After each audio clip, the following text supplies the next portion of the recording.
Today's activity is Libby's idea, so she's going to explain what it is and what we do. We're doing a cold write today. A cold write is where no one tells you what to do, or you don't get any explaining or planning from it. You just write whatever you want. Cold writes are usually stories. Brilliant, thank you very much for that, Libby. Let's have a look at how I might do it. All we actually need for our cold write is our books or some paper, a pen or a pencil, and possibly some ideas for stimulus. I've put some ideas out they might want to use, but if the kids have got ideas already, allow them to go with that.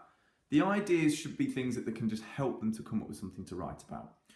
We can do a cold write, sometimes known as a big write, for non-fiction. So you might say write a letter to someone or write a speech about something, particularly for Key Stage 3 and Key Stage 4. But my kids are used to doing it in story writing. We're going to stick to that because actually what we want is some imagination. We want to practice being creative. So we're not going to have any success criteria other than come up with your idea, write whatever you like. Let's just show what the kids have got for ideas so you can see the sort of thing you might do. So we've got things like writing a story about a race, writing a story about a real life event or person, so they could use their history knowledge, or modern affairs. And we've got a journey, a dark forest, anything they like from those choices. And yours things can be as random as you like. So kids, you're going to have a little look at the things, you're going to come up with some choices, and then we'll come back to you once you've got what you're going to write your story about, okay? Okay. Start having a look and start picking what you want to do. Right, the kids have got their ideas. Didn't take them too long. Dylan decided to come up with his own idea in the end. He thought something he wants to write. Libby's going to use the pieces of paper, and she's also going to keep them out as she writes because she thought it might help her to come up with ideas. So I think that's a really good idea. Libby, what are you going to write about? I'm going to write about a spy in a dark forest on a journey. Brilliant. Okay, so she's using 3 things. Dylan, what was yours? So it wasn't one of these pieces of paper.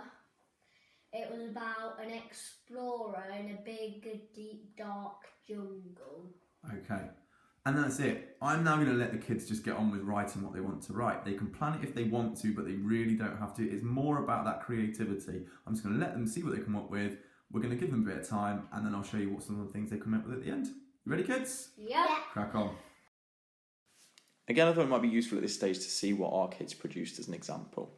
First thing says there are no rules on this in terms of how long it should take, how many sessions it should be done in. Ours did it, well, they started before lunch and they finished after lunch, but you might spread this over a few days.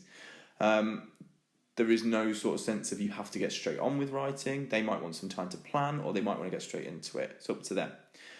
The focus is on creativity, and I think you can see that in both of my kids' writing.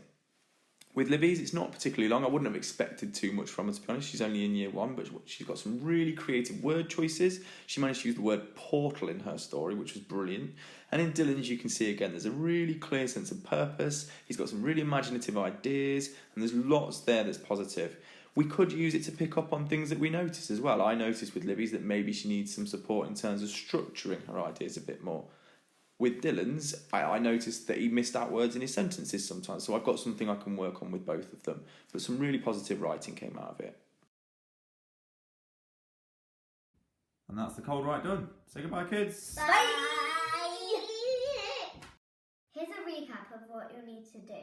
Step 1, you might want to get an adult to write out some ideas and then decide what you're going to write. Step 2, write out your cold writes, and that's it.